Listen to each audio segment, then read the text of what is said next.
Muy bien. Señor relator de cuenta de la vista. Con su venia al señor presidente, siendo las 8:45 de la mañana del día 5 de marzo del año 2018, a la audiencia de extradición activa del extraditable Alejandro Toledo Manrique, requerido por el primer juzgado de investigación preparatoria nacional a los Estados Unidos de América, han concurrido los siguientes señores: doctor Abel Salazar Suárez, fiscal supremo en lo penal de la segunda fiscalía; doctor Jaime Ricla Guamán, procurador público ad hoc en los delitos de corrupción de funcionarios y lavado de activos; doctor Surri Badeneira Roberto, por el extraditable Toledo Manrique Alejandro, acompañado por abogados interconsultas Valverde Martínez, María Rivas. Muy bien. Verde. Solamente interviene uno por cada parte procesal que se ha puesto a disposición de la causa. Muy bien. Empezamos esta vista oral con la presentación, los alegatos de la Fiscalía Suprema en lo penal. Señor fiscal, lo escuchamos. Señor. Con su venia, señor presidente, señores vocales, señor representante de la Procuraduría Pública y abogados del Ministerio de la Defensa, es en lo personal, señor, penoso tener que sustentar en esta audiencia la fundabilidad de la extradición de un expresidente constitucional de la República. ¿Qué más? Pero es un deber funcional de persecución del delito, señor, que le asiste a este ministerio como una comisión constitucionalmente conferida. Por tanto, señor, como recuento en la medida de lo posible sucinto de los fundamentos de este cuaderno de extradición, ¿Qué es él? a través de las resoluciones 3, 6, ¿Es el procurador? 8 y 13, señor, todas del año 2017, de formalización y continuación de la investigación preparatoria, se ha fundamentado convenientemente este cuaderno de extradición. Es necesario, señor, empezar fundamentando el marco general de esta imputación. Ese marco genérico, señor, está signado, fundamentado por la existencia ya comprobada de una organización criminal denominada Odebrecht, que en base a un mecanismo, señor, de captación de licitaciones en forma fraudulenta, tenía un modus operandi, señor, prácticamente un royalty que mantenía y había desarrollado a través de los años y que se fundamenta en una carpeta fiscal, la carpeta ARIA del año 2016. En esa carpeta, señor, se señalan los mecanismos de encriptamiento, la utilización de criptónimos, señor, y de un lenguaje cifrado entre todos los miembros de esta organización en los diversos países en los que operaban con un sistema que era siempre el mismo. Es decir, una iniciación, una especie de ablandamiento de las autoridades que iban a concentrar en el futuro la capacidad decisoria para la asignación y el aseguramiento de determinadas licitaciones, sobre todo en obras públicas. Se comunicaban a través de sistemas, señor, computarizados que habían desarrollado MyWebDay y Drowsys, con los cuales era prácticamente imposible su detección. De ese marco genérico, señor, se prevé y se deduce las imputaciones específicas atribuibles al extraditurus Alejandro Toledo Manrique. En cuanto al delito de tráfico de influencia, señor, el extraditable en el año 2004 ofreció a través de interpósita persona, David Anon, de su confianza y jefe de seguridad, ofreció al personero, señor supervisor de esa empresa en el Perú, el señor Enrique Simoes Barata, para que a cambio del aseguramiento de la dación de la licitación pública de los tramos 2 y 3 de la Interoceánica del Sur, ofreció, señor, controlar plazos, mejorar o ajustar exigencias del reglamento de la licitación respectiva y también codirigir el nombramiento de sus miembros, señor, de Proinversión para que dificultar la intervención y la competencia de terceros, lo cual finalmente se logró, señor, a través de una serie de medidas que aparentemente tienen carácter funcional, ordinario y de un normal desempeño de una autoridad, pero que vista, señor, con lo que se ha descubierto y las pruebas han aportado, tienen otra explicación, una explicación, señor, que se lee entre líneas y que tenía una finalidad criminal. Esta seguridad, señor, del resultado en caso de beneficiar a la compañía Odebrecht habría supuesto un soborno, una retribución, una comisión del orden de los 35 millones de dólares, los cuales iban a ser tramitados a través de la logística empresarial que iba a aportar un amigo de toda la vida, señor, el señor Joseph Maiman Rappaport, que aportaría un soporte bancario y financiero para la captación, el aseguramiento, para la digestión, señor, ilegal de ese tipo de aportes sin que sean descubiertos. A través de una serie de mecanismos, señor, que empleó el extraditable, se dirigió, se modificó una serie de mecanismos o se perpetuaron otros a fin de que la compañía Odebrecht no fuese defraudada en esa promesa, en ese ofrecimiento que inicialmente se había realizado de interponer sus buenos oficios, señor, y su posición de dominio para que este proyecto criminal se vea concretado. Se aprecian, señor, una serie de actos del extraditable, como la entrevista, señor, con el presidente del Brasil de la época, señor, que fundamentó la necesidad pública de conectar interoceánicamente al Perú y al Brasil a través de una supercarretera.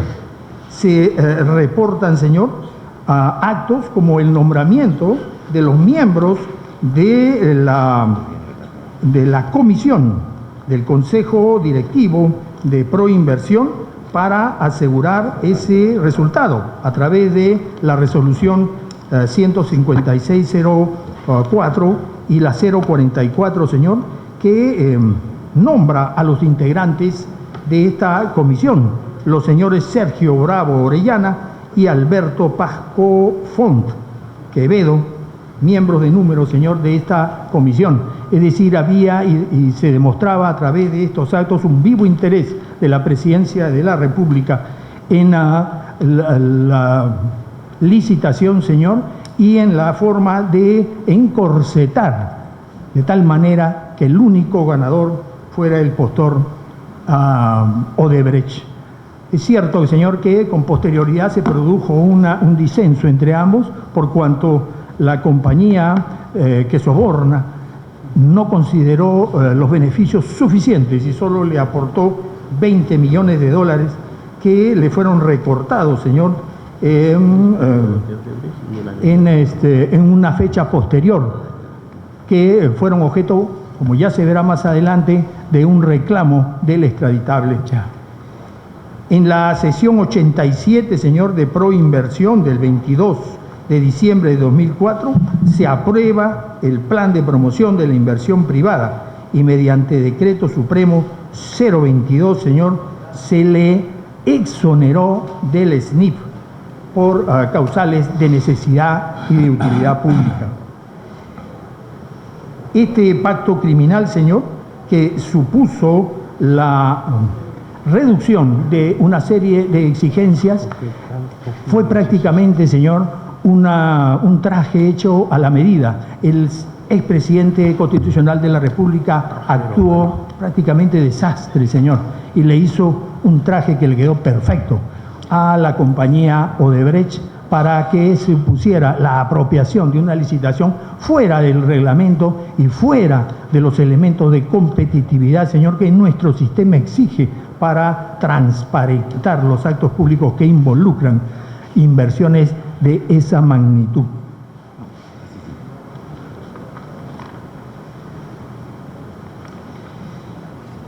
En cuanto, señor, a las actividades reputadas, señor, como sustrato material del lavado de activos, se registran pagos, señor, a partir del año 2006 al 2010 de una serie de aportes a través de las empresas, como ya he mencionado, que correspondían al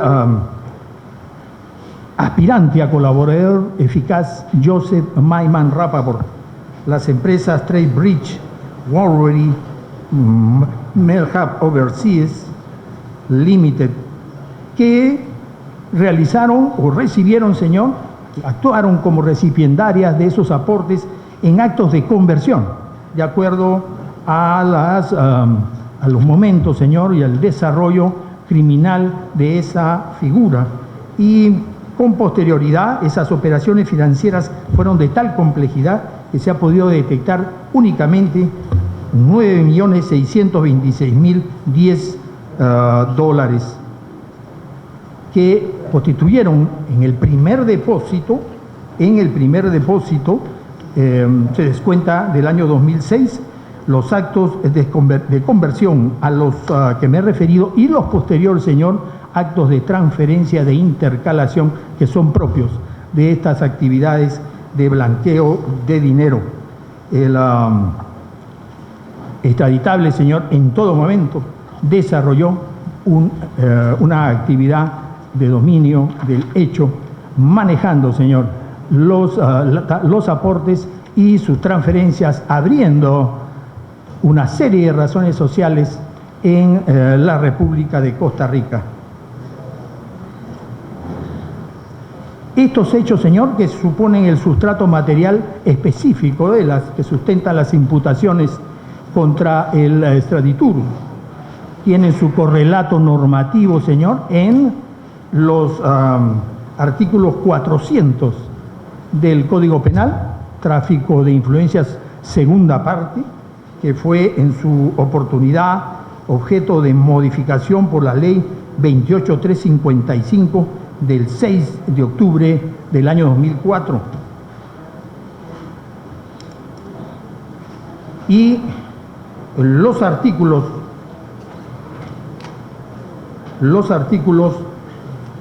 384, señor, referidos a la colusión,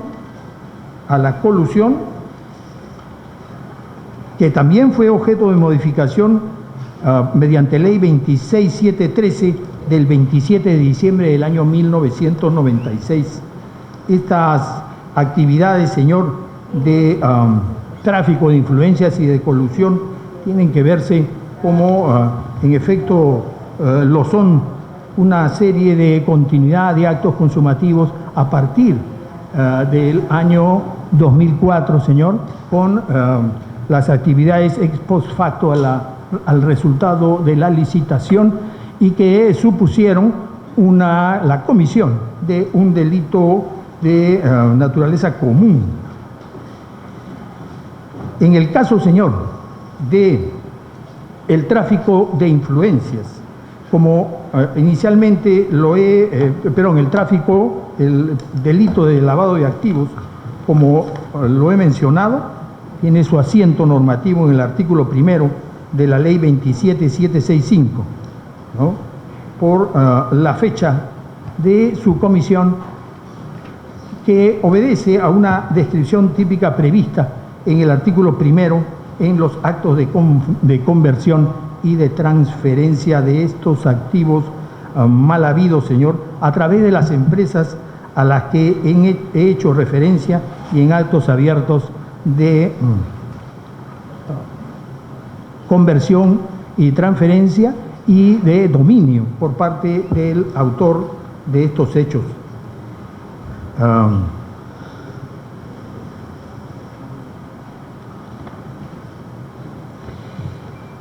Hay que hacer las salvedades, señor, en el caso del lavado de activos, que el extraditurus actuó como autor de los delitos previos y de los delitos antecedentes, del delito precedente en actividades abiertas de autolavado.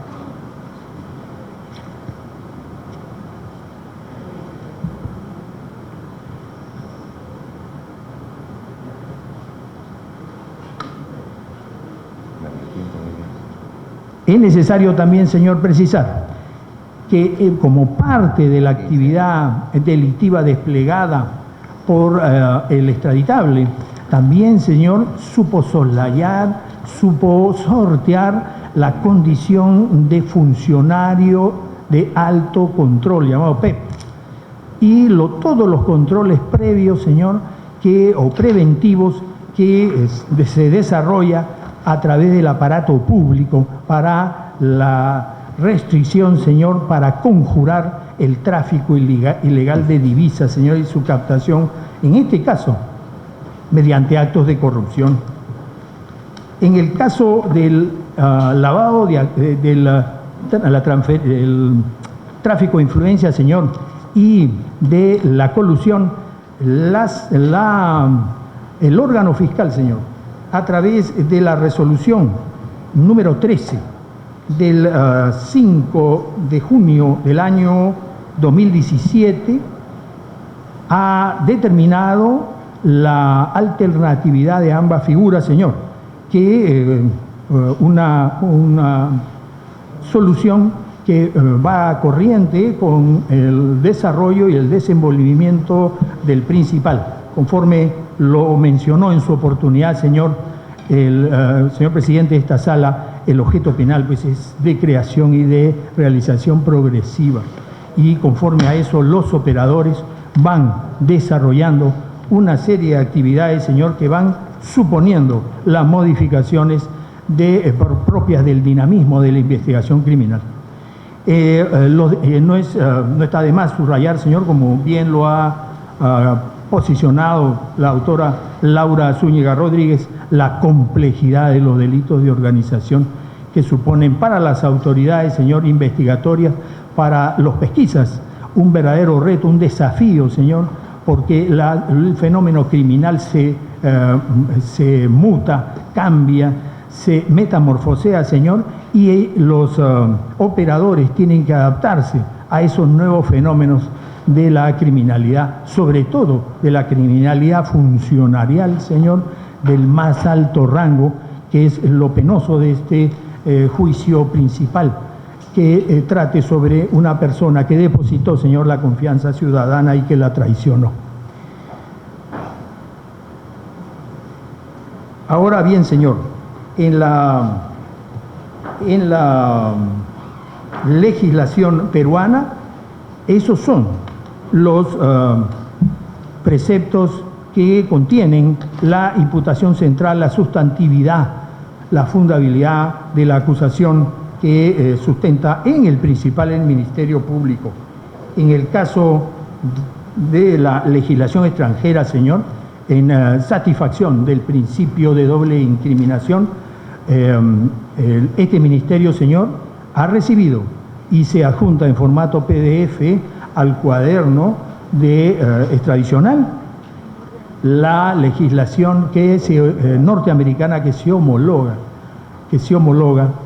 tentativamente al pedido y sustenta el pedido de extradición activa, y que se encuentra sustentada, según traducción certificada, señor, 0101-2017, traductora colegiada Merian Monteagudo Medina, en el artículo 201, cohecho de funcionarios públicos y testigos de la legislación norteamericana, título 18, delitos y proceso penal, los delitos de cohecho, soborno y conflicto de interés. Se registra también asimismo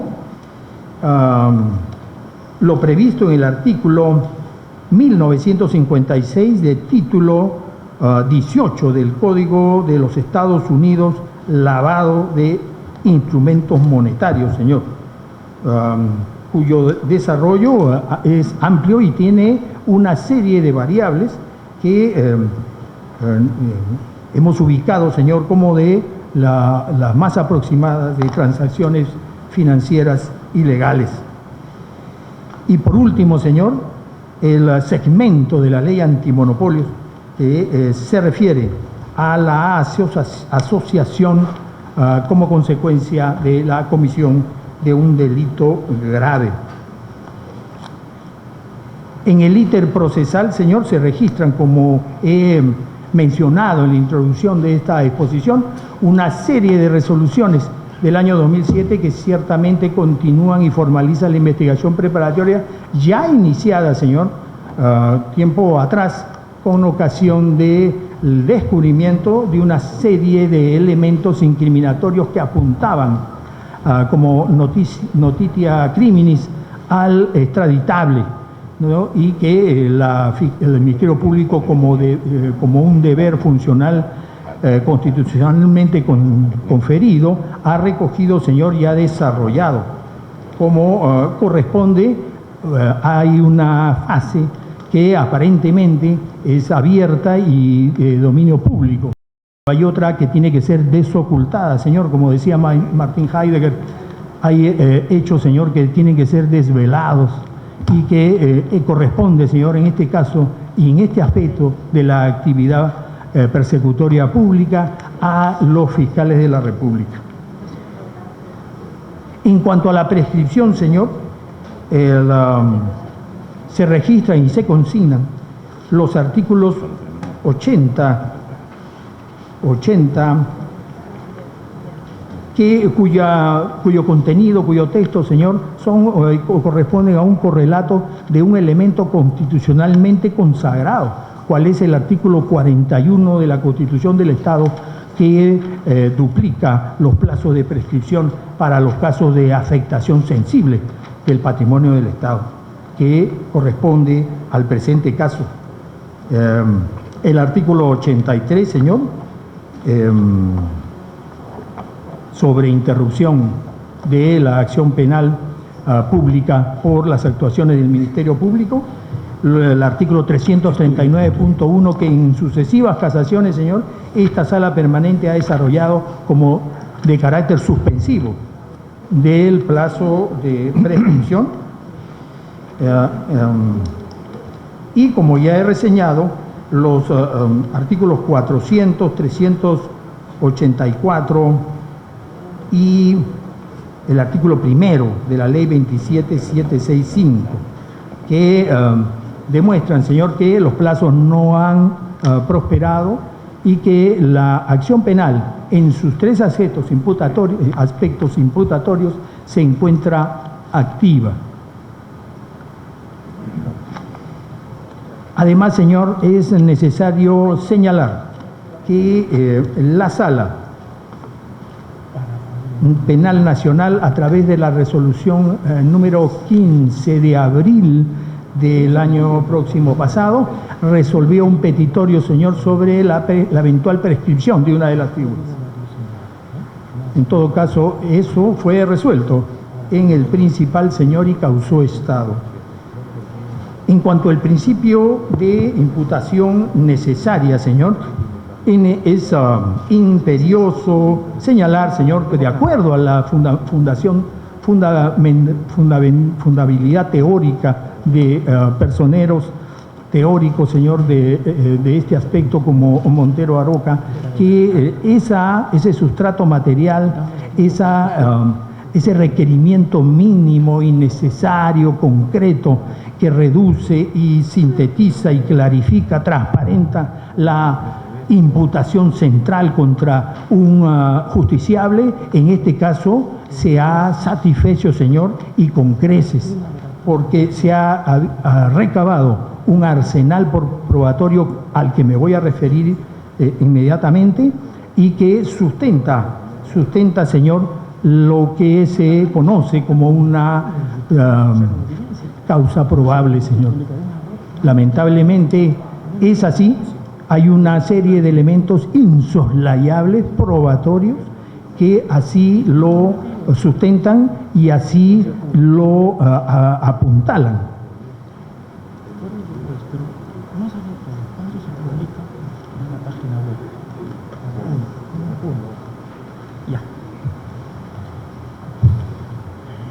Finalmente, señor, para este punto de la imputación necesaria, es necesario invocar el expediente 8123 del año 2005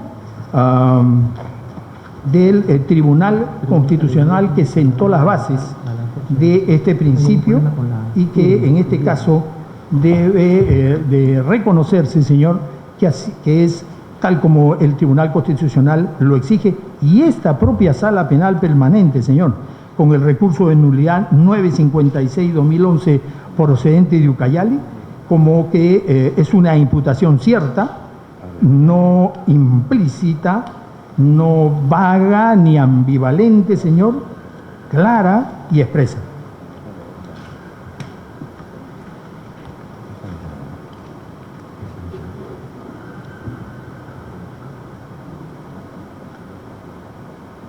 Se ha determinado, señor, en servicio de este principio de imputación necesaria, que a través de la empresa Warburg and Company se transfirieron a su vez dinero depositado por la empresa corruptora a la cuenta denominada Confiado, señor, International Corporation, en el LGT Bank de Switzerland, ¿no?, con sede en Zúrich, también de propiedad de Joseph Maiman, ¿no? Además, señor, de una serie de actos llevados a cabo por su personal, por los ejecutivos de sus compañías, y todas a través de esta empresa Confiado, que a su vez, señor, y si bien es materia de otra investigación, de otro segmento de la investigación del despliegue criminal desplegado por el agente, en compañías como EcoStat, a la que fueron depositados, como Milan Ecotech Consulting, con sede en Costa Rica, señor, abiertas por una persona, una personalidad, David Anón, Confiado, que abrió las cuentas en Costa Rica y que fue el transmisor, según la versión de Barata, de la oferta de facilidades, señor, a la empresa Odebrecht para ganar la licitación de la carretera tramo 2 y 3, Interoceánica del Sur.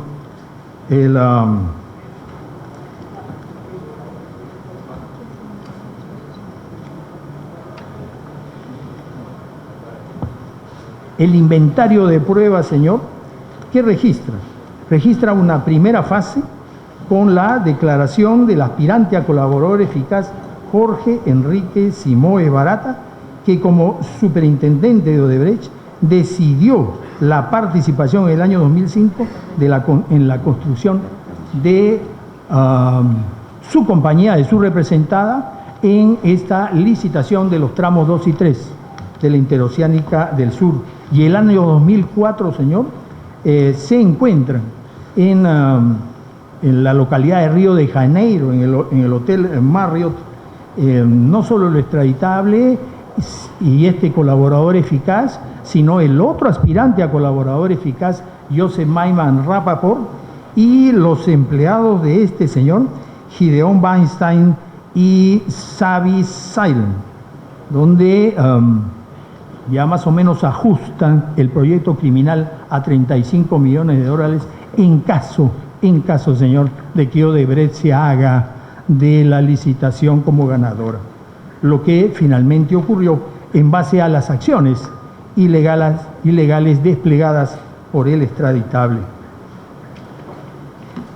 En una segunda fase, señor, estas tratativas, según se refirió, le fueron comunicadas también a los miembros jefes del consorcio al que había formado la empresa Odebrecht, José Alejandro Graña Miro Quesada, como presidente del directorio de Graña y Montero Sociedad Anónima, José Fernando Castillo Dibós, director de la empresa Ingenieros Civiles y Contratistas Generales, y Fernando Martín Gonzalo Camet Picone, señor presidente del directorio de JJC Contratistas Generales, referidas al proyecto vial interoceánico a cambio de un pago ilegal a favor del extradituro. Todos ellos, señor, los anteriormente referidos, estuvieron de acuerdo en ceder una parte de sus utilidades en compensación a la compañía que había hecho la labor de aseguramiento ilegal del resultado de esa licitación.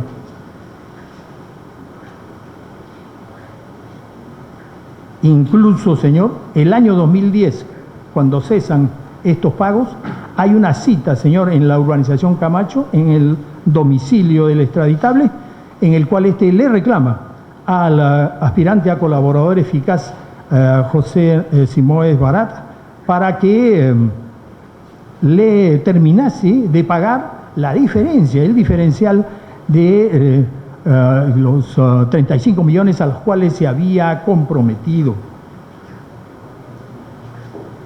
Y es más, señor, en la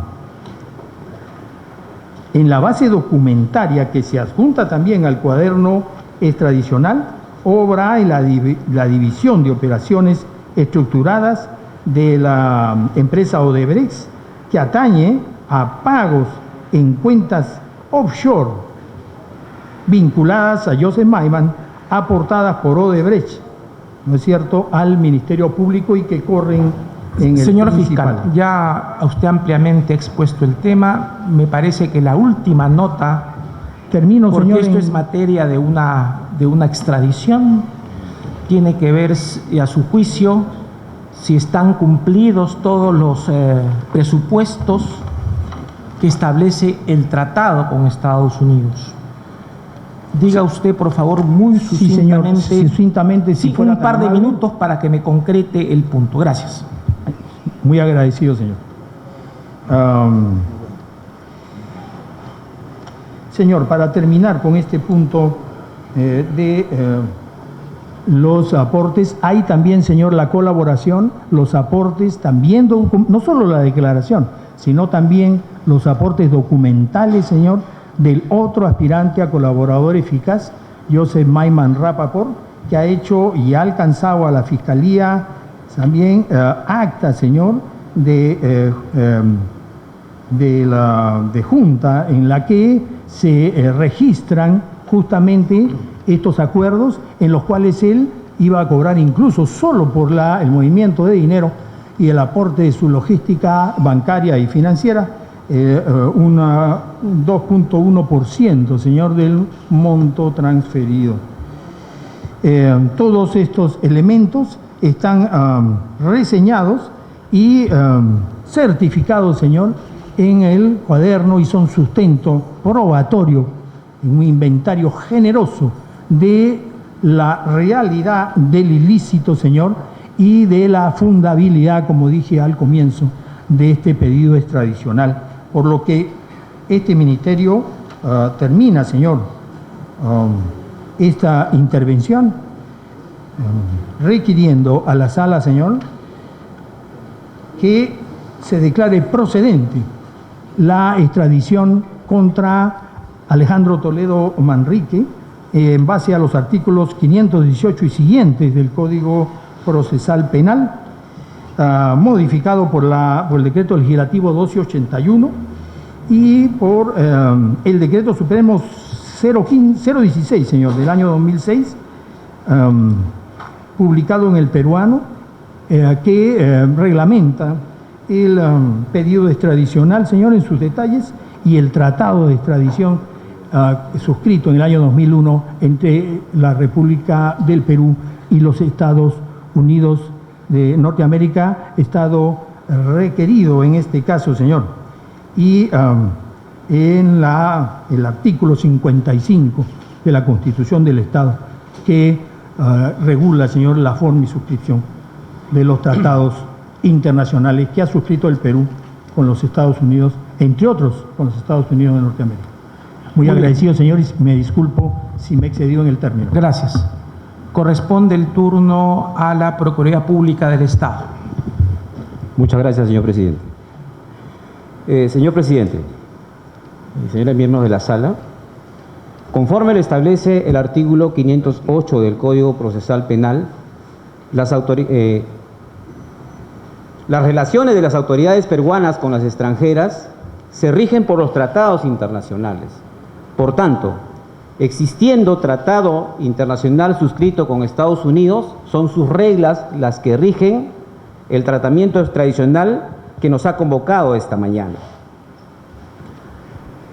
Conforme así también lo reconoce, las ejecutorias supremas emitidas en la extradición activa número 55-2016/Lima Norte y la extradición número 79-2016/Callao, de fechas 10 de mayo y 7 de junio del 2016 respectivamente. Siendo así, nos remitimos al artículo 6 del tratado extradicional suscrito con Estados Unidos, que señala de manera expresa los siguientes requisitos. En primer lugar, nos pide de manera expresa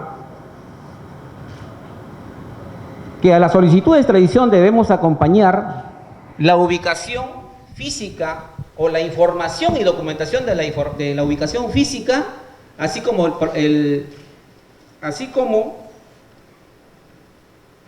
la identidad de la persona reclamada, en este caso la de Alejandro Toledo Manrique.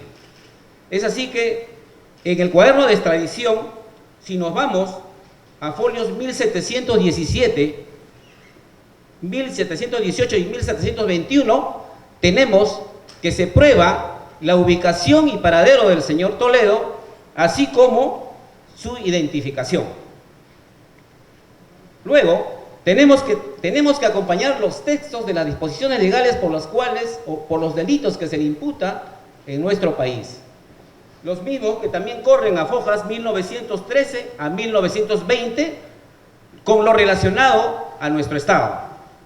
Y respecto a los textos de Estados Unidos, tenemos en folios 1997 a 2083, que se acompañan los textos legales de los Estados Unidos.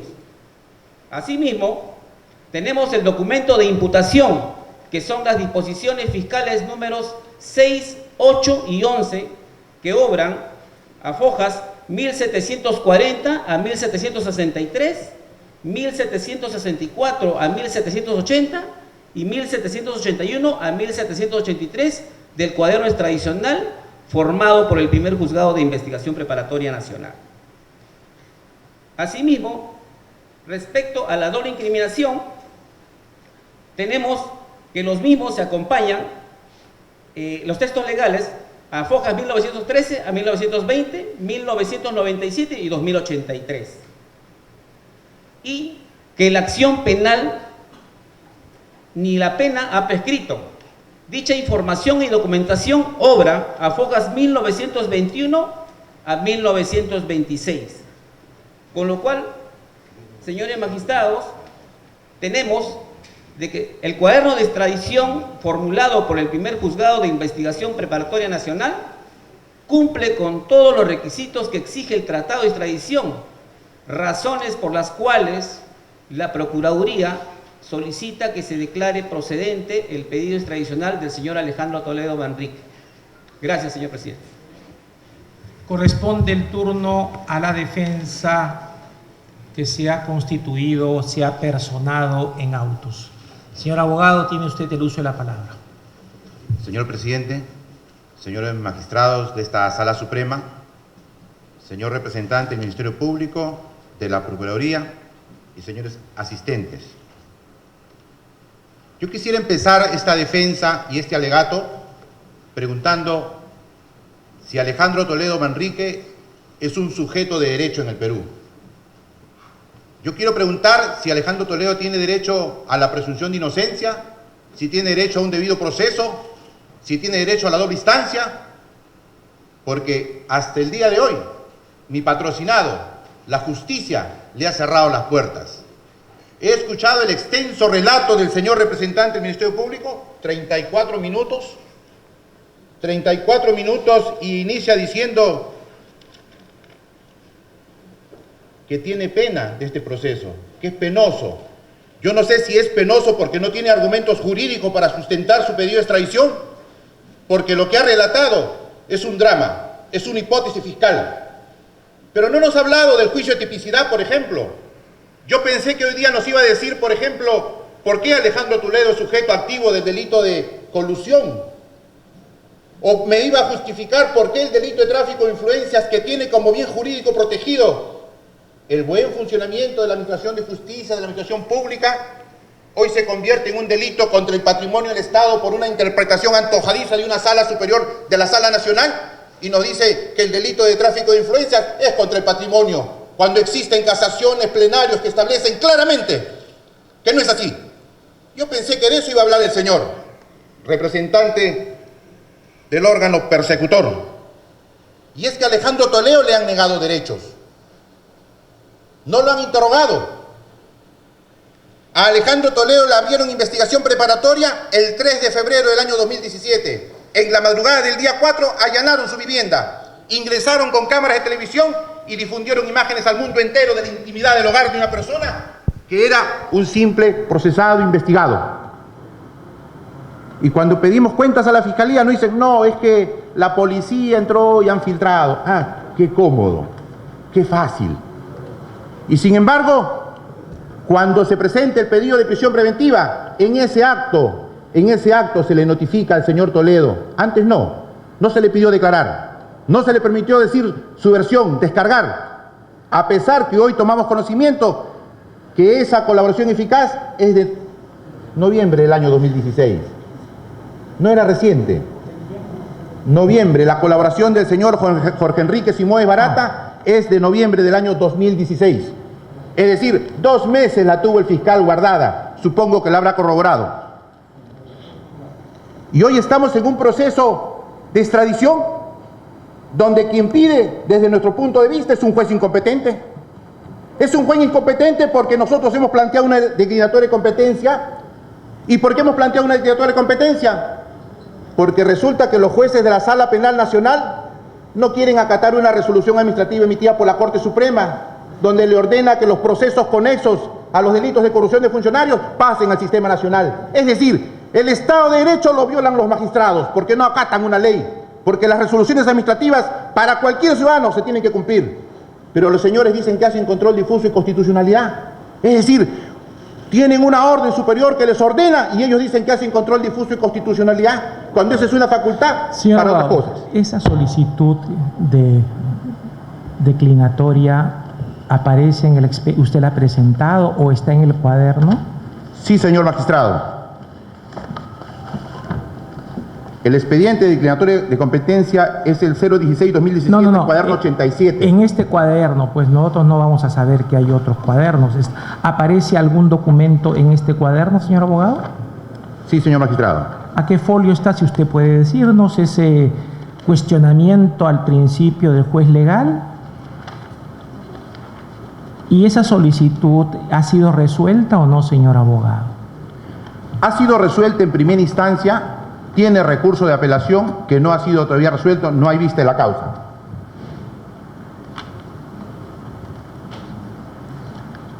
Muy bien, siga usted. Señores magistrados, solo la ley establece quién comete delito. El Ministerio Público no tiene la facultad de legislar y cada vez que hace una calificación de conducta tiene que hacer un juicio de tipicidad. Tiene que adecuar la conducta supuestamente infractora al tipo penal. Pero eso no ocurre acá. y me voy a referir concretamente al delito de tráfico de influencias. En el delito de tráfico de influencias, en primer lugar, cuestionamos que es un caso prescrito, porque los hechos, según el relato del señor Barata, ocurrieron el 4 de noviembre del año 2004. 8 años es la prescripción, pena máxima para ese delito. Habría prescrito en la primera semana de noviembre del año 2012. ¿Qué nos dijo el juez de primera instancia, señor? Y por eso alego que nos niega la justicia. Nos dijo que, de acuerdo a su criterio, el delito de tráfico de influencias queda consumado cuando se hace el último pago del soborno. Es decir, él se refiere al agotamiento del delito. Y entonces interponemos el recurso de apelación y la Corte Superior nos dice, tienen razón, el delito habría quedado consumado el 4 de noviembre del 2004, pero igual va preso, porque nos aplica el artículo 41 de la Constitución y el último párrafo del artículo 80 del Código Penal, que establece que cuando los delitos son contra el patrimonio se duplica la pena y por lo tanto 16 años nos dice. Y nos saca una resolución sin haber sido materia del debate, sin haber sido materia de impugnación ese asunto, el aplicar el artículo 41, generando que se viole el derecho de defensa, generando incongruencia procesal. Pero claro, es la arbitrariedad de la justicia. Entonces nosotros hemos interpuesto un recurso de habeas corpus que está admitido, no resuelto, en el 22 Juzgado Penal, obra en autos esos documentos. Pero adicionalmente a eso, el tipo penal de tráfico de influencias. Hay una casación de la Corte Suprema que establece que los procesos de selección, que los procesos de licitación no son procesos administrativos, ni son procesos judiciales, porque en el judicial uno busca tutela jurisdiccional y en el administrativo uno busca una solución de un conflicto, una reclamación, una decisión jurisdiccional. Y entonces ustedes en esta casación 677-2016, fundamento 6.40, 41 y siguientes, ustedes dejan zanjada una situación jurídica. Los procesos de selección no son procesos administrativos, y si no son procesos administrativos, no puede haber tráfico de influencias cuando no hay proceso administrativo o proceso Desde el derecho judicial. administrativo, señor abogado, ¿cómo se califica un proceso de selección? ¿Qué es? Jurídicamente, ¿no? Desde el punto de vista del derecho administrativo. El proceso administrativo en el Perú se encuentra regulado por la ley 27.444, que comprende todos los procedimientos que se pueden dar en cualquier entidad pública donde se resuelve un conflicto de intereses entre el Estado y el ciudadano. Los procesos de selección son procesos especiales que tienen un marco regulatorio distinto, como la ley de contrataciones, por ejemplo, o en el caso de las licitaciones internacionales tienen un marco especial porque eso lo maneja Proinversión y es un marco normativo que se dio especial para promover la inversión privada. Entonces, bajo esos parámetros, esta casación que yo invoco se refiere a una licitación pública muy similar de Perupetro, que es concesionar un servicio de explotación. Ahora, hemos hablado de la prescripción, hemos hablado de una suerte de atipicidad, pero también hablemos de la suficiencia probatoria, porque el señor fiscal dice que han presentado un montón de documentos. Muy bien, la imputación del fiscal, fundamento 37 de la disposición número 6 del 3 de febrero del año 2017, ¿qué dice el fiscal? Que Alejandro Toledo le solicitó a Simoes Barata 35 millones de dólares a cambio de la interoceánica. Ese es el hecho que relata el fiscal. Muy bien. ¿Y cómo prueba o cómo argumenta el fiscal su prueba? Muy bien. La declaración testimonial del señor Juan Enrique Simoes Barata. Está en autos. ¿Y qué dice el señor Barata? El señor Barata dice, yo llegué al Hotel Marriott, me esperó Gideon Weinstein, Savi Sailán, funcionario de Maiman, me sentaron en una mesa y me dijeron 35 millones para Toledo, la interoceánica es tuya, y luego se pusieron de acuerdo en las demás partes. Le dijeron, nos tienes que pagar en cuentas a nombre de Maiman, te vamos a dar las cuentas a las empresas, te vamos a ayudar en las bases, te vamos a dar los plazos. Y yo pregunto, ¿quiénes traficaron influencias? ¿Puede ir una persona y decir, oye, yo estoy hablando a nombre del presidente de la Corte Suprema y dice que podríamos hacer eso? ¿Podría? ¿No es un delito de encuentro el tráfico de influencias? ¿No es el traficante con el interesado que se ponen de acuerdo? Entonces yo considero que ni siquiera hay suficiencia probatoria porque el sustento del juez, del Ministerio Público, es exacta que tienen ustedes en el expediente. ¿Y ese hecho qué es desde su punto de vista? Si hay que encuadrarlo o es atípico o no tiene relevancia punitiva. Considero que se presume que habría tráfico de influencia de parte de los señores Weinstein y Sailán, que son los que hacen el acuerdo. El acuerdo lo hacen ellos según el relato, porque el fiscal... Pero según ese relato, todo era para el señor Toledo, ¿no es cierto? Según ese relato. Y si fuese así, supuesto negado por su parte, desde luego, ¿qué sería? ¿Cuál sería el juicio de participación delictiva del señor Toledo de ser así? De ser así. Pero estamos hablando en un caso hipotético que usted me está planteando, señor magistrado. No, es que porque ellos están diciendo, es que le digo desde el aporte de estos testigos, que puede decir la verdad o pueden decir una mentira, ¿no es cierto? Cuando se dice, vengo de parte de, la plata se la van a remitir a él. ¿Esto qué significa en términos de subsunción normativa típica? Señor magistrado, yo podría decir como defensa que al señor Barata lo timaron. Usaron el nombre de una persona, le dijeron que era para él, pero extrañamente el relato del señor Barata es muy contundente.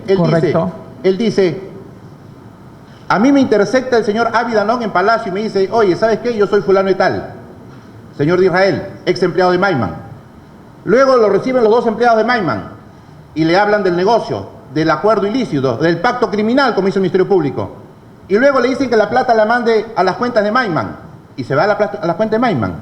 No hay ningún roce en ese circuito que vincule a mi patrocinado, simplemente la imputación del fiscal. Muy bien. Entonces nosotros consideramos que tampoco hay suficiencia probatoria porque el único instrumento que sostiene la imputación fiscal es una declaración que habla de terceras personas que habrían participado. Con respecto al delito de colusión, del cual el señor fiscal no ha hecho ninguna referencia, él cree que porque son dos delitos que se están investigando alternativamente, eso lo releva de cualquier relato, posiblemente porque sea la parte más débil de su argumentación. Y lo digo porque el delito de tráfico de influencias tiene más de 20 años de casaciones, de recursos de nulidad, de ejecutorias, que establecen claramente que es un delito de infracción de deber, que es un delito especialísimo, que no lo puede cometer cualquier funcionario público ni cualquier servidor público, sino solo aquel que participa por razón de su cargo en una contratación, en una licitación. Y entonces la primera pregunta que nos hacemos es, la Constitución Política del Estado, artículo 118, el Decreto Legislativo 560, Ley del Poder Ejecutivo vigente en el gobierno de Alejandro Toledo, establece en un artículo que el presidente de la República es el comprador del Estado, que participe en las licitaciones, y la respuesta es no. Entonces, si el presidente de la República, no Alejandro Toledo, ningún presidente de la República participa, ¿cómo podríamos decir que es sujeto activo de delito de colusión? Nosotros consideramos que ahí, en ese caso, hay un problema. Nosotros hemos deducido una excepción, señores magistrados, de improcedencia de acción. Y esa excepción de improcedencia de acción ha merecido dos resoluciones adversas. La primera, del juez del primer juzgado de investigación preparatoria, que establece que el presidente de la República, de acuerdo al artículo 384 del Código Penal, participa en el proceso de selección. Y como proceso de selección se inicia con el requerimiento del área usuaria y termina con la construcción, la ejecución, la liquidación. Entonces dice, todo lo que ocurra en eso, el que interviene puede cometer delito. Y nosotros consideramos que hay una vulneración al principio de legalidad. Primero porque el artículo 384 no habla de proceso de selección, habla de contratos, habla de licitaciones, no habla de proceso de selección. Entonces el juez considera que es así y resuelve y declara infundado nuestro pedido.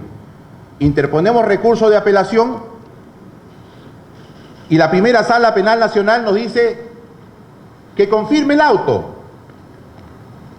y cambia de argumento.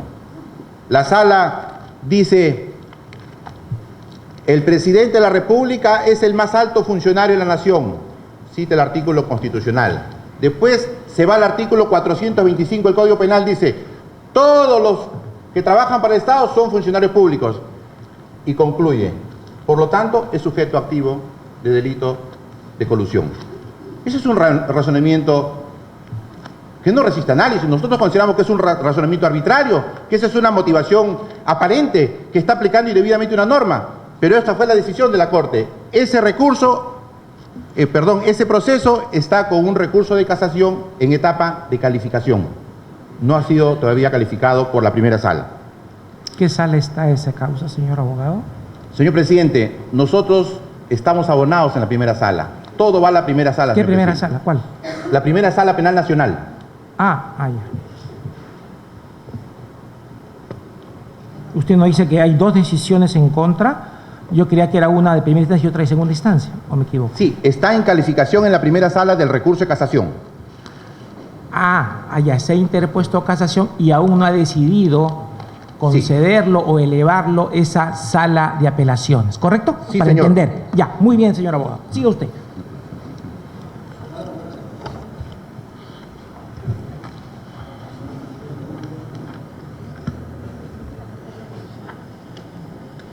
En cuanto al delito de colusión, además, quiero anotar, de acuerdo al tratado, tantas veces referido por los señores que me antecedieron en el uso de la palabra, requiere un mandato de prisión preventiva, que se tiene que acompañar. En el caso del delito de colusión, mi patrocinado no tiene mandato de prisión preventiva. En el mes de abril del año 2017, el fiscal pidió que se amplíe el pedido de arresto provisorio incorporando el delito de colusión. Esto fue aceptado por el juez, fue tramitado, se hicieron las valijas, se fue la documentación al Departamento de Estado de Estados Unidos.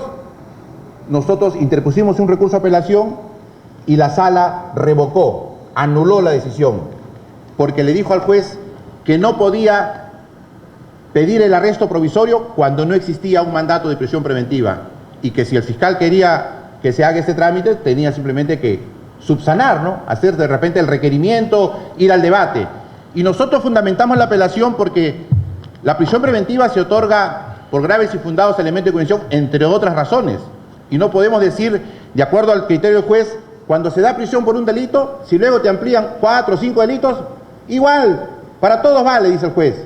De tal forma que si mañana desaparecen los elementos de convicción del delito que dio motivo a la prisión preventiva, entonces la persona tendrá que seguir presa porque, como los demás delitos también vale, es una lógica muy simplista. Nosotros hemos cuestionado eso porque no nos parece correcto. Anoto que... A ver. Usted me dice que existiendo un mandato de prisión preventiva firme y si se amplían los cargos por otros delitos, dice usted que tiene que haber tantos pedidos de prisión preventiva cuantos delitos se amplíe luego. ¿Esa es su tesis, su hipótesis, perdón? Sí, señor. Correcto, muy bien, siga usted. Con respecto al delito de lavado de activos, sobre este tema, señores magistrados, yo voy a argumentar sobre la suficiencia probatoria, sobre la causa probable, porque evidentemente acá no hablamos de sujeto cualificado ni de prescripción. Acá hablamos de cuáles son los elementos de convicción, cuáles son las pruebas que aporta el Ministerio Público para demostrar que tiene una causa probable.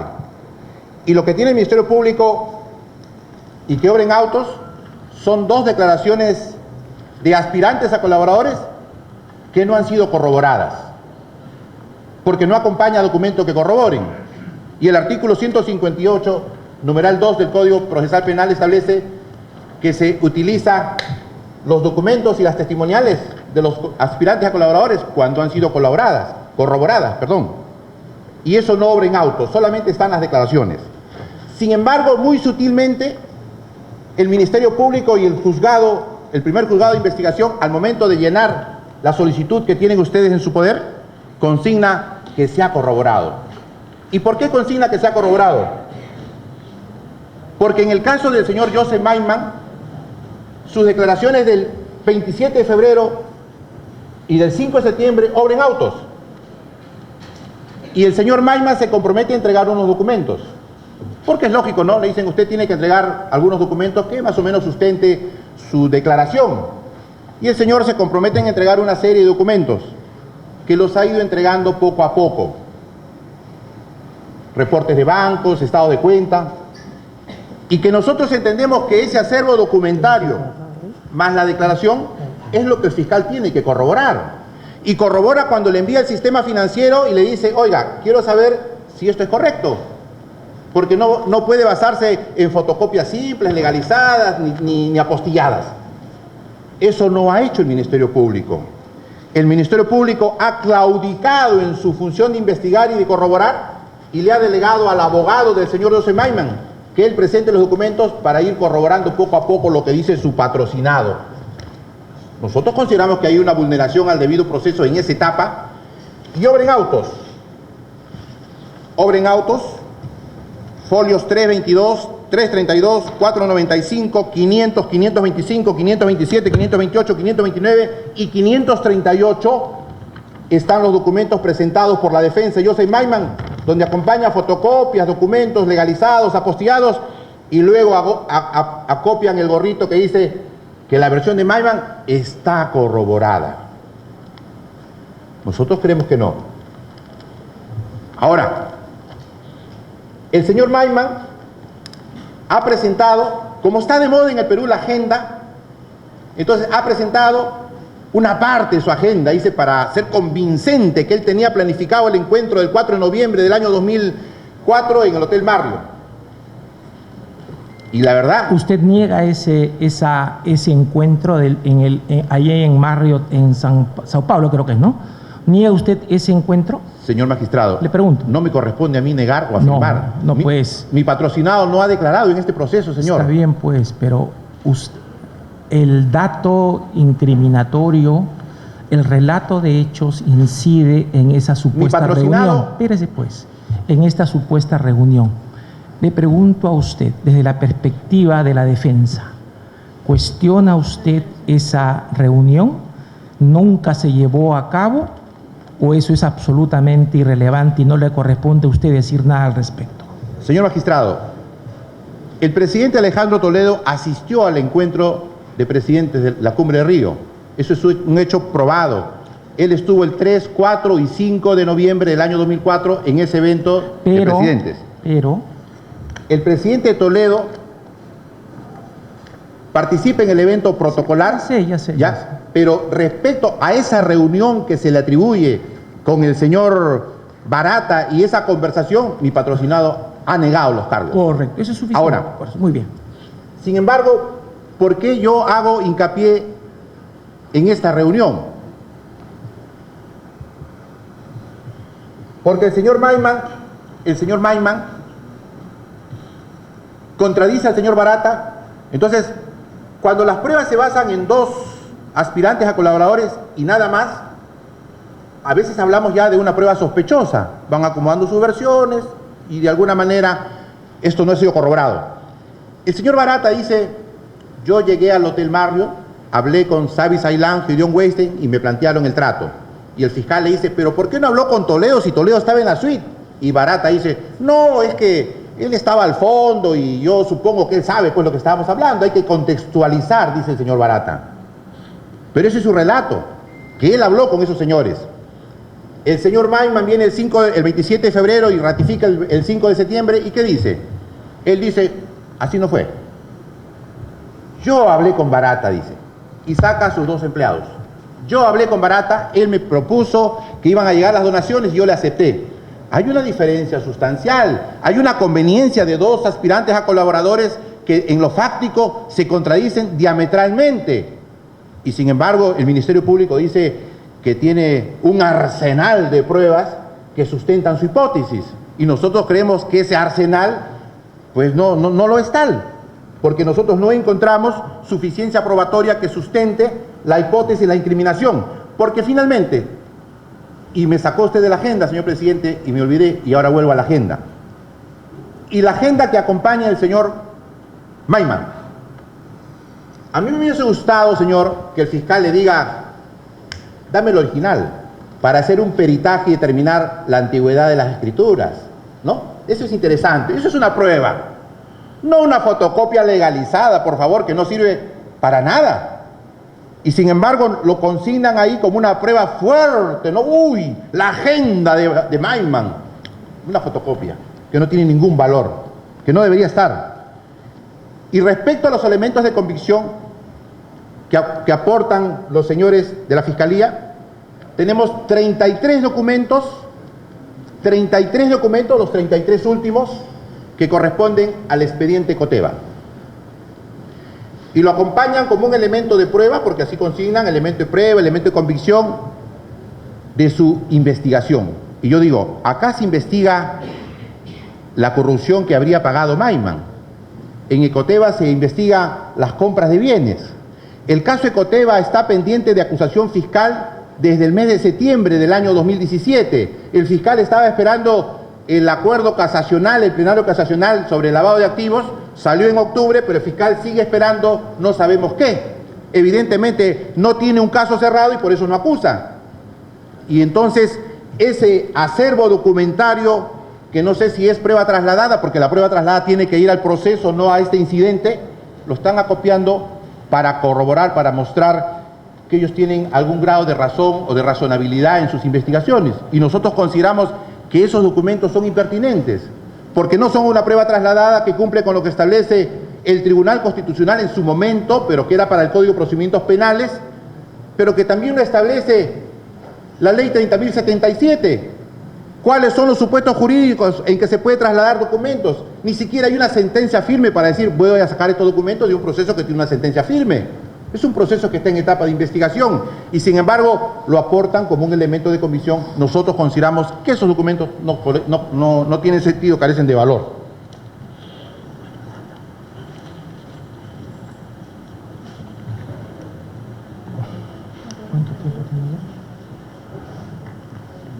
Lo que hay en la carpeta, señores magistrados, lo que hay en la carpeta, y quiero ser enfático en esto, lo que hay en la carpeta, señores magistrados... ¿Qué carpeta? En la carpeta de extradición, en el expediente de extradición. Se llama expediente, carpeta, Ya, no es en un ese nombre expediente, legal. ya sé, señor, que la carpeta es el frente. En el expediente de extradición, el señor Barata dijo, me pidieron 35, y yo le di 20, porque él pues consideró que no le habían cumplido. Y el señor Maiman, cuando presenta sus papelitos en fotocopia que están sujetos a corroborar, y de acuerdo a los cuadros que tienen ustedes en la solicitud, resulta que acá el señor Maiman entrega 33 millones. Es decir, presenta documentos por 33 millones, no por 20, no por 9.600 como dicen ellos que tienen 9.600.000, sino presenta por 34 millones. 34, 34 millones de dólares. Es la cifra que el señor Maiman ha entregado en documentos. Entonces yo digo, ¿eso puede generar convicción?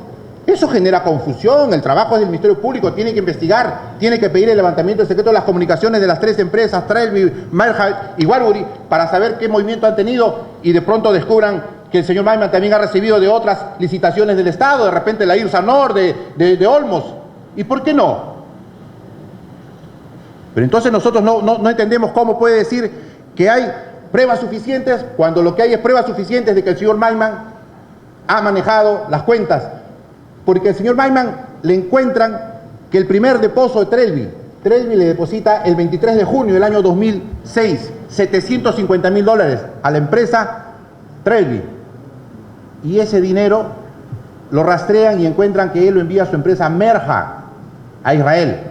Y cuando le preguntan, ¿y usted por qué envió la plata a Israel? Él dice, porque necesitaba capital de trabajo. Ahí está en su declaración. Entonces, ¿cómo puede ser que si hay una presunción de lavado de activos, ¿quién tiene el dinero? ¿Quién tiene los fondos? Los tiene el señor Maiman. Entonces, señores magistrados, por estas razones, porque es un tema que creo que ya lo hemos conversado, la defensa considera que en el caso de delito de tráfico de influencias, es un delito que tiene problema de atipicidad, tiene un problema de suficiencia probatoria, es un delito que la acción penal ha prescrito, y en el caso del delito de colusión, mi patrocinado no es sujeto cualificado, no puede cometer delito de colusión, y en el caso del lavado de activos, señores magistrados, no hay suficiencia probatoria, no hay causa probable, simplemente hay un desorden de documentos y el Ministerio Público debe asumir su responsabilidad de hacer el trabajo de corroborar y no delegar al abogado del aspirante a que él haga el trabajo de corroboración. Y considerando además que este proceso viene acá por un juez que no es el competente, consideramos nosotros que se debe declarar improcedente el pedido, señor. Muy bien. A ver, vamos a hacer réplica y dúplica como corresponde. No menos de 5 minutos, señor abogado. Lo escuchamos, señor fiscal. Le agradezco, señor presidente, su deferencia. Puntualmente, en lo referido por el señor abogado respecto al delito de colusión, señor, hay un recuento de actos extrafuncionales, señor, del propio extraditable y de actos funcionales, señor, que de los que he dado cuenta en su momento, que lo ubican interviniendo activamente, señor, en el proceso de la licitación.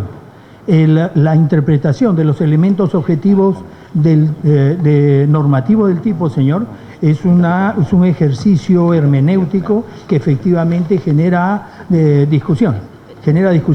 Pero lo que hemos hecho en un juicio extradicional, señor, que pretende extenderse más allá, señor, de lo que le corresponde como juicio de probabilidades y no juicio de culpabilidad, juicio de convicción, es hacer un recuento de hechos, de actos funcionales, de alícuotas comportamentales que dan cuenta, señor, que en efecto en colusión y en tráfico de influencia, señor, hay una oferta y hay una intervención activa que fue decisiva en el resultado. Además, señor, en cuanto a prueba suficiente, hay base documentaria que incluso, señor, me he relevado de mencionar no solo los reportes aportados tanto por los colaboradores eficaces, también hay una investigación contable y financiera que da cuenta de segmentos de los hechos, señor, que recompuestos, señor, en un todo, dan cuenta y confirman la existencia de un proyecto criminal.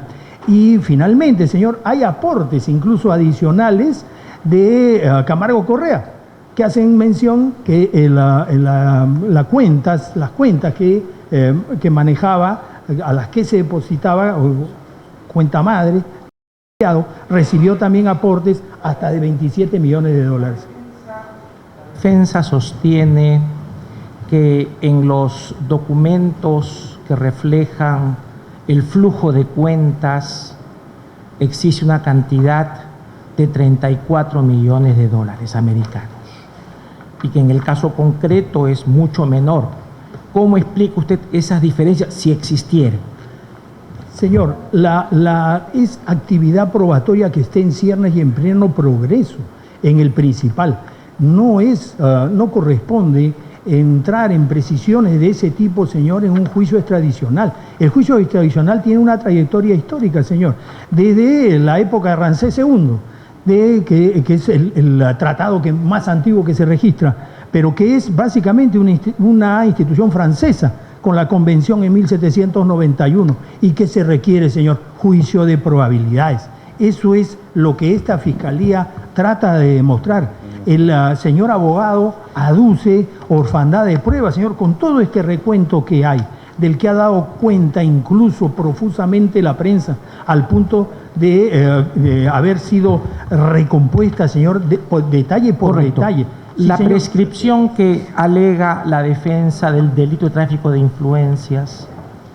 Ya ha sido resuelta, señor, el principal. El interés mío, señor, es que no se confundan institutos, señor, que son propios del juicio de convicción con el juicio de probabilidad. No, es que en este caso el tema de la prescripción es un tema que tiene que ser abordado en sede de extradición porque la ley así lo establece y Está en el tratado, señor, efectivamente. Usted me dice que ya existe una resolución firme Existe y ha sido que no es resuelto, del señor. caso discutirla. Exacto, y Correcto. hay incrementos, señor, de mandatos de ley ¿Qué más? que así lo señalan. La orfandad probatoria Correcto. que aduce el señor abogado, señor presidente, si usted me lo permite, Sí. me hace recordar, señor, a ese famoso abogado de la antigüedad, Hipéride, señor, que en su desesperación, porque su patrocinada Frinea, acusada de asevia, es decir, de impiedad, no tenía pruebas, señor, que la asistan, la desnudó delante de los jueces, que se impresionaron por su hermosura, señor, y la absolvieron. Lógicamente no le vamos a pedir al señor abogado que desnude a su cliente, ¿no es cierto? Porque indudablemente los jueces lo condenarían. Pero lo que está, señor, aduciendo, en base a la persecución política, en base a la racialización, en base a una serie de elementos, señor, son prácticamente una ofensa al Estado de garantías, al Estado de Derecho, que no solo nosotros, el Ministerio Público, los señores fiscales, sino también los señores jueces lo proveen permanentemente. El comportamiento procesal de su patrocinado es suficientemente explicativo, señor. Jean-Paul Sartre decía que los artistas debían crear el escándalo y huir de sus consecuencias. En este caso, señor, el deber indudablemente el señor Toledo no es un artista. El deber de un funcionario honesto, señor, es el de quedarse, y es justamente lo que no ha hecho, señor. Correcto, muy bien. ¿La Procuraduría tiene alguna alegación que hacer de modo de réplica? Sí, señor presidente. Lo escuchamos. Gracias, muy amable. Señor presidente, para ser concreto, no es el estadio ni el escenario correspondiente para poder analizar lo esgrimido por la defensa técnica del señor Toledo, toda vez que estamos en un procedimiento extradicional que viene siendo regulado por el artículo 525 del Código Procesal Penal. Sobre todo por el tratado, ¿no? Así es, señor presidente. Lo cual debe ser debatido y analizado dentro del proceso principal, ¿no? Lo esgrimido por el señor abogado de la defensa técnica. De otro lado, con relación a la prisión preventiva, el tratado no exige que por cada delito presentemos un mandato de detención. Basta, como lo señala el artículo 2 o el numeral 4 del artículo 2 del tratado, cuando dice: concedida la extradición por un delito o delitos que dan lugar a la misma, también se le concederá por cualquier otro especificado en la solicitud, aun cuando éste fuera punible con pena privativa de libertad de 1 año o menos. Entonces, señor presidente, nos ratificamos en lo ya antes solicitado de que se declare procedente el pedido de extradición formulado por el primer juzgado de investigación preparatoria nacional. Gracias. Finalmente, su dúplica, señor abogado defensor. Muchas gracias, señor presidente. Evidentemente, la conducta procesal de mi patrocinado no es un requisito para tramitar un proceso de extradición. Lo que yo he hecho, señor presidente, al hacerme referencia a la falta de argumentación de parte del Ministerio Público, y cuando hago alegaciones respecto a las diferencias en las cifras, señor, es porque en la solicitud que ellos han presentado han consignado estos cuadros. O sea, lo que yo estoy diciendo sale de estos cuadros, de esta información que ellos la han acopiado. No estamos trayendo nada nuevo. Señores magistrados, un hecho que siempre ha quedado en el lenguaje, tanto en primera sala como en el juzgado, es que nos dijeron: pero el presidente de la República, de acuerdo a la Constitución, administra la hacienda pública. Y como administra la hacienda pública, entonces es el gran administrador que tiene pues una vinculación directa con todos los bienes del Estado. Y yo quiero hacer presente que ese tema ha sido zanjado por el Tribunal Constitucional como consecuencia de las disputas que existían entre el Poder Judicial y el Poder Ejecutivo en cuanto a las nivelaciones de los sueldos y las homologaciones. Y en la época en que el Consejo Ejecutivo aprobaba su presupuesto, lo enviaba al Congreso por los montos que incluían sus diferencias económicas que el Ejecutivo no les quería dar. Entonces, en ese interín se emite esta resolución del Tribunal Constitucional 02-2013-CC, porque es una resolución consultiva, donde se establece en el artículo 1, declarar fundada la demanda en el extremo que se solicita que se declare que el Poder Ejecutivo, a través del Ministerio de Economía y Finanzas, es el poder competente para administrar la hacienda pública, así como la reserva de contingencia.